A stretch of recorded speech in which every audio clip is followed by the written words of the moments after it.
Shalom. I want to give all the praise, all the glory, all the honor unto Yahweh, Bahashem, Yahweh Shai, Bahashem, Makaha Kodash. The honors goes out to the elder apostles of Great Millstone for teaching me the truth. Also want to acknowledge all the Akyam who are pushing the truth with sincerity throughout the four corners of the earth. A shalom to the elect of the nation of Israel. Okay. And this is Shabai from GMS Denver. Let's see. Through the Spirit, I'm going to just go ahead and jump in on 2nd Ezra 13, and let's start at through the Spirit on the 23rd verse. It says, He that shall endure the peril in that time hath kept himself. They that be fallen in danger are such as have the works and faith toward the Almighty. Okay? So during what time? The time of Jacob's trouble. When Jake is being hunted down in the streets, and I'm talking northern and southern kingdom. Because when they implement the micro C-hip, there's going to be it's like going to be a bounty hunters out here trying to hunt down Jake and put us in their FEMA camps, because especially the elect, they know the elect will not bend the knee to their New World Order. We're not taking that CHIP, right? So that's why it's going to be such a dangerous time, because it's going to be total chaos in the streets, total chaos in the cities, chaos in the wilderness, because you're going to have the wild beasts changing their places. You're going to have animals who have, pets, people's pets. If they can't feed themselves, how are they going to feed their pets? And you got these people with these big ass dogs and shit, and they're going to be hungry. So if you can just imagine, it's going to be total chaos. And it's going to, you add all that up, and it's just going to be a perilous time. And we know these are times are coming, because why? Because it's written in the scriptures. Okay? Verse 24. It says, it says, they that be fallen into danger are such as have works and faith toward the Almighty. So it says we're going to be kept in that time. And it did, people will say, oh, you guys are out here doing this ministry, and it doesn't, we don't believe the truth. We don't believe your doctrine. We don't even believe you're the Israelites. So they're non-believers. You got non-believers. Of course, the heathen they're not set up to believe this, but neither are the 2/3. They're not set up to believe this doctrine, this truth. Okay. So, with that being said, we know and understand not everyone's going to be kept in that day. You're going to need the hedge of Yahweh Bashem Yahushai in the times that we're coming into. Okay? So verse 24, know this, therefore, that they which be left behind are more blessed than that be dead.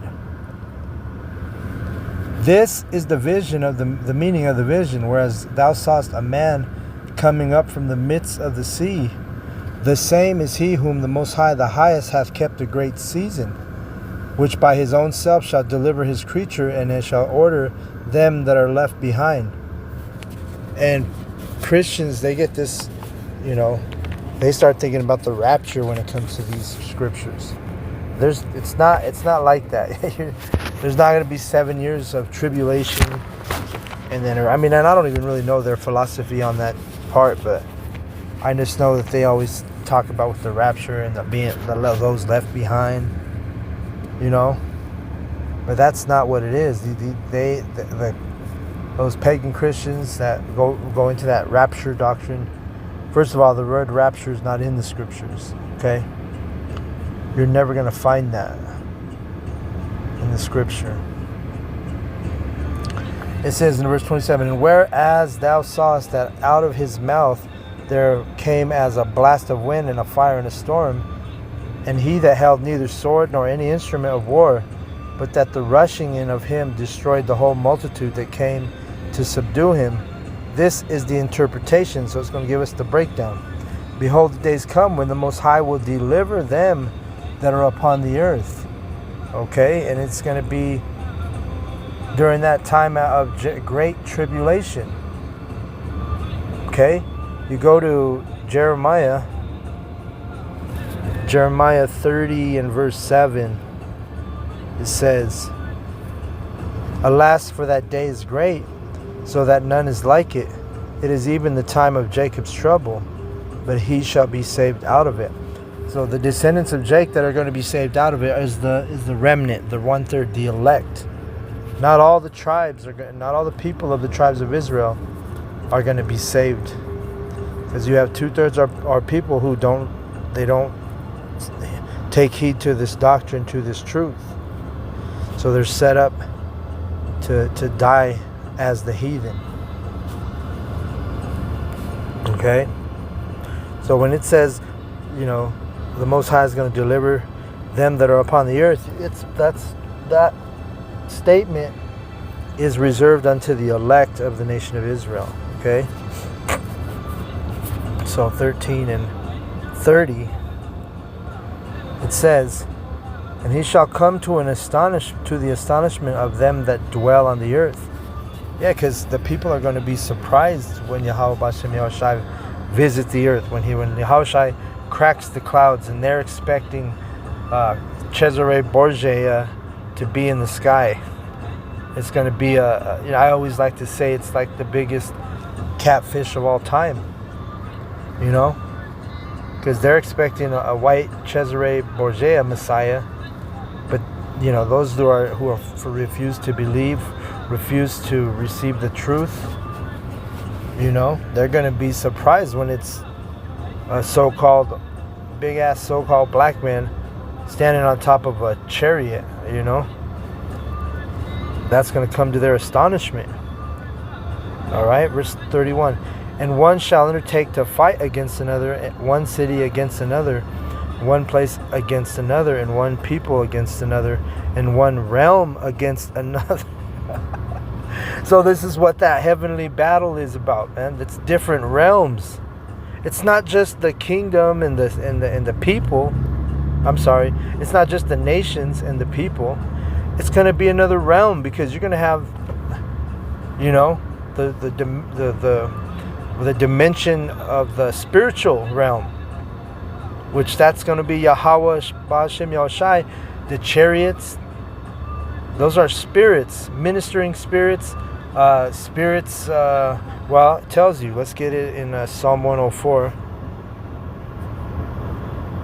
and 3. It says, Who layeth the beams of his chambers in the waters, who maketh the clouds his chariot. So those chariots are those heavenly vehicles, which are going to be, that's who Esau, Edom, the so-called white man, along with the heathen, because they're going to be fighting World War III, and then they're going to turn their attention to the spiritual realm, because they're going to see the chariots, and they're going to, like I said, it's going to be to an astonishment. They're going to be like, what the, just like when they see chariots now, when they see what they call so-called UFOs, they're like, oh my God, what is that? Oh dang, this thing was doing things that we could never do with our aircraft. Capabilities of defying gravity. Just shape-shifting, becoming cloaking themselves, like disappearing right before their eyes, flying under the radars, undetected. You see? And why is that? Because it's going to be the spiritual realm is going to enter into that World War III. And that's when those nations are going to turn all their attention, and they're going to feel like they're not going to have a choice but to fight Yahweh B'Shem Yahushai. And the so-called white man, in his proudness and his pride, he's so arrogant, he literally thinks that he can take on the Lord of hosts, which the Lord of hosts means the Lord of armies. It says, who walketh upon the wings of the wind, who maketh his angels spirits. You see? And we just read it. One realm against another. It's not going to be no fucking It's not going to be Russia against Babylon the whole time. No, Russia and Babylon is going to have to, no choice but to turn their attention to defend. That's their last hope. They're going to have to, defend their realm, the earthly realm versus the heavenly realm, the spiritual realm. See? Who maketh his angels his ministers of flaming fire. Alright? So it's going to get... Hey, World War III is going to end up a spiritual war. And you can't kill a spirit. You can't shoot a spirit. You can't nuke a spirit. You see? You see how it's going to be an unfair battle for these heathen nations when they're in the midst of World War III, and they're going to have to turn their attention to the spiritual realm. The angels. The angels are going to... Yahweh Hashem Yoshai, there's a reason why he's called the Lord of Hosts. Okay? The Lord of Armies. His army is... it's not to be fucked with, man. You can't kill it. How are you going to beat an army of angels who are spirits? And of course, we have the blessing, and in the kingdom we're going to have that ability to be as angels, but then we'll also be able to come down on, and heaven's going to be on earth. The kingdom is going to be on earth. So we're going to be able to change from those spiritual bodies, those celestial bodies, those heavenly bodies, whenever we feel like it. Hey, you're a spirit flying around in your chariot, and then you come down on earth, walk around like a man in the flesh. It's going to be out of this world, literally. Okay? And hey, Yahweh Shai said that. He said that, okay, let me get that real quick. I got to find it though.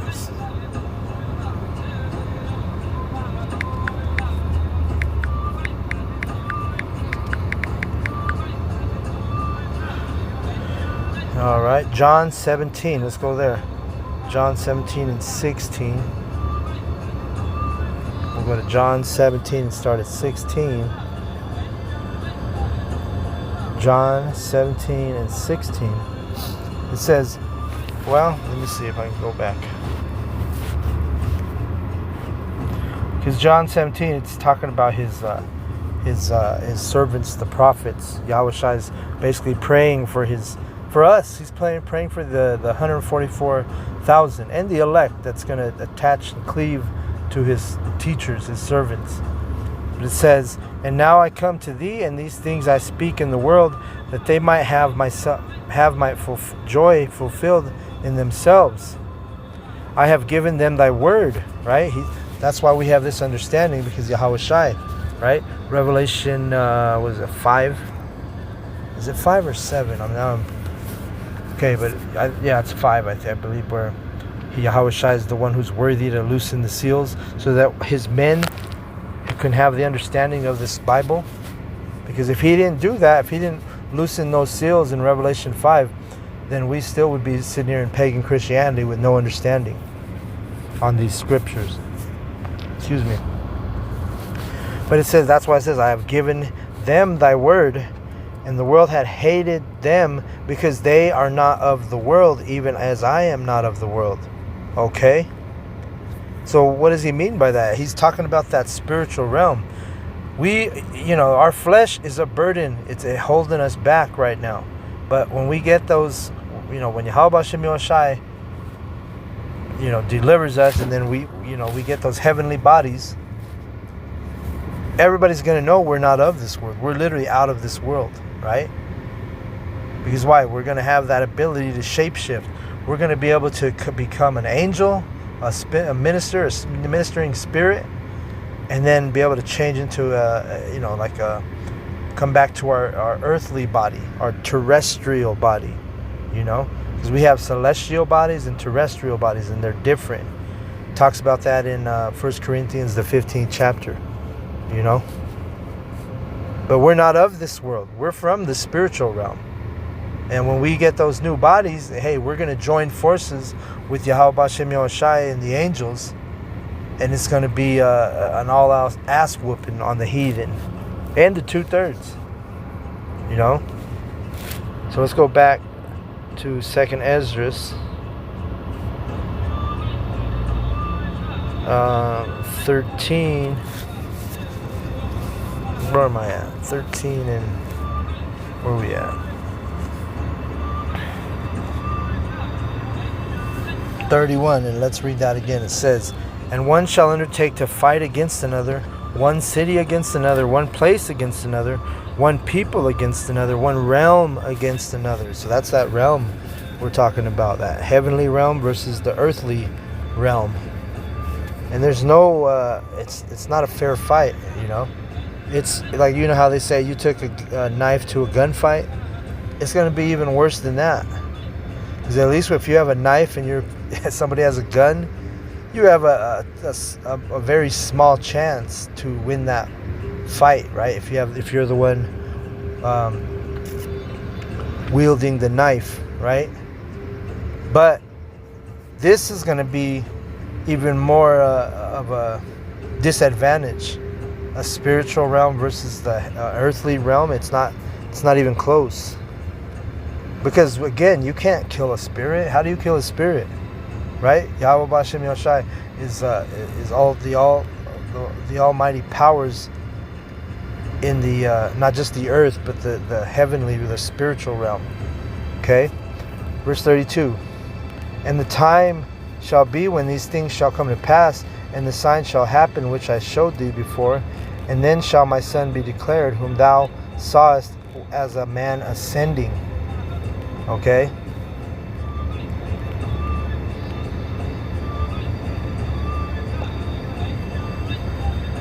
And what's declared mean? Published means everybody's going to declare. That word declared means published, meaning spoken about, meaning everybody's going to know in that day. You're not going to be sitting here wondering arguing with fools about what Yahweh B'Shem Yahushai looked like. You know? You're not going to have the 2/3 talking about, oh, well, you know, he could be anybody. He can look like a white man. He can look like a Chinese man. He can look like this. Nah. Everyone's going to know that, like I said, it's going to be catfish. You're not going to be questioning who Yahweh B'Shem Yahushai is in that day. Neither will the heathen, and neither will the 2/3. But it's going to be too late, because the 2/3 had all this time to repent and believe, but they chose to, you know, to be a heathen. Verse 33. "And when all the people hear his voice, every man shall in their own land leave the battle they have one against another, and an innumerable multitude shall be gathered together, as thou sawest them, willing to come and to overcome him by fighting." Right? So these people are gonna think they can fight against Yahweh B'Shem Yoshai, because he's gonna put that spirit on them to fight. You know?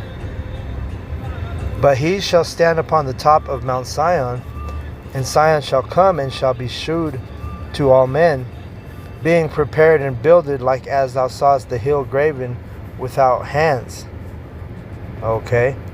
And this my son shall rebuke the wicked inventions of those nations, which for their wicked life are fallen into tempest," meaning a storm, meaning chaos.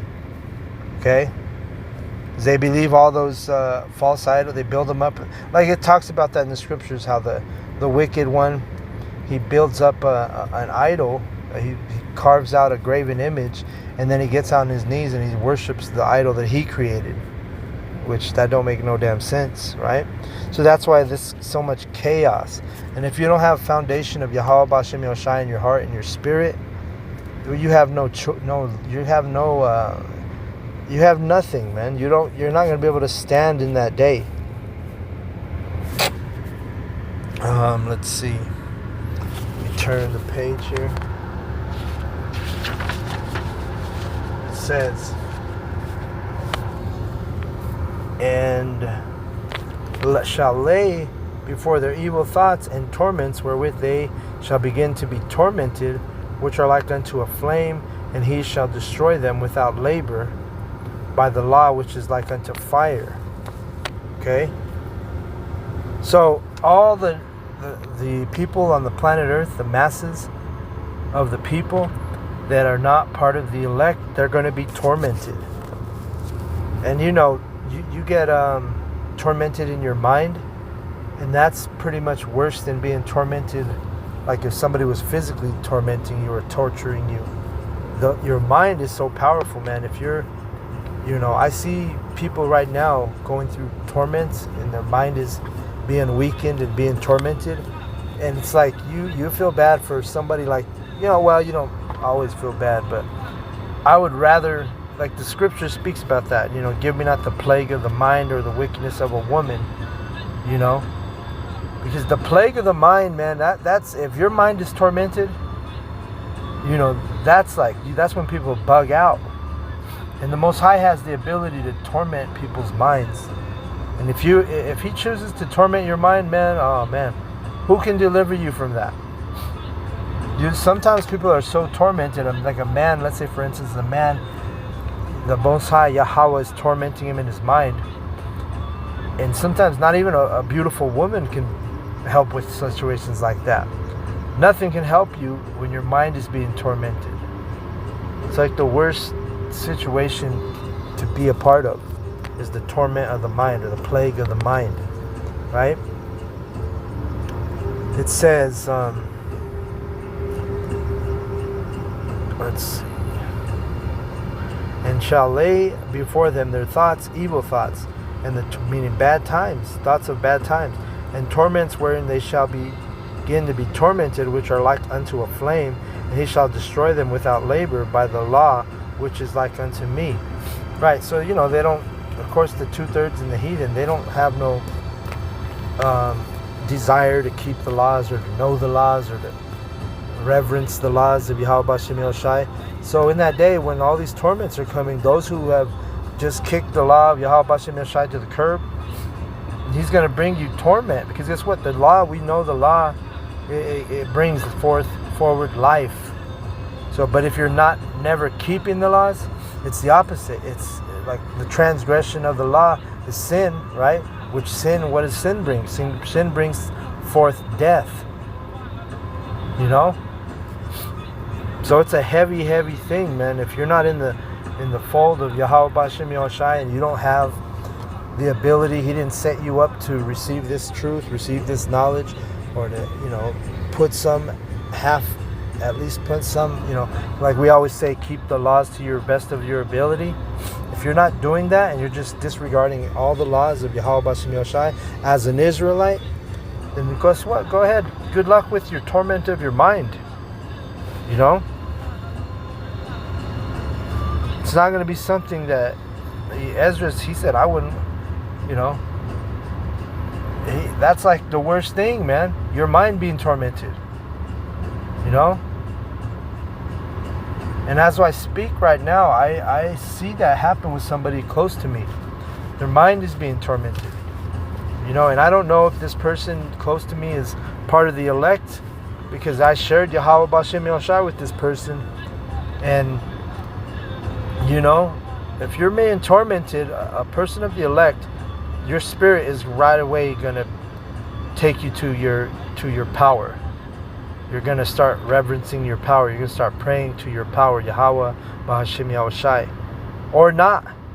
And if the answer is or not, then guess what? You don't have nothing, man. The torment of the mind will kill you. Literally kill you, I'll read this because it kind of reminds me of this. What I'm saying, Ecclesiastes 4:1, it says, this is King Solomon. It says, so I returned and considered all the oppressions that are done under the sun. And behold, the tears of such were oppressed, and they had no comforter. And on the side of their oppressors there was power, but they had no comforter. Wherefore I praise the dead which are already dead, more than the living which are yet alive. Okay? So the point being is King Solomon, in all his wisdom, one of the things he noticed, and that's how we are when we see our people around us. And sometimes you might have a loved one that's around you and they're getting tormented in their mind, and you look at the situation and you're like, man, like being the compassionate people that the Israelites by nature were compassionate. We look at those people outside of, the elect. And, like I say, Lord's will, I'm of the elect. We call ourselves the hopeful elect. But the point I'm making is, you look at these people who don't have the comforter, which the comforter is the truth, the knowledge. And if they don't have that, they're as good as dead, man. And I'm kind of observing and witnessing this as I do this lesson.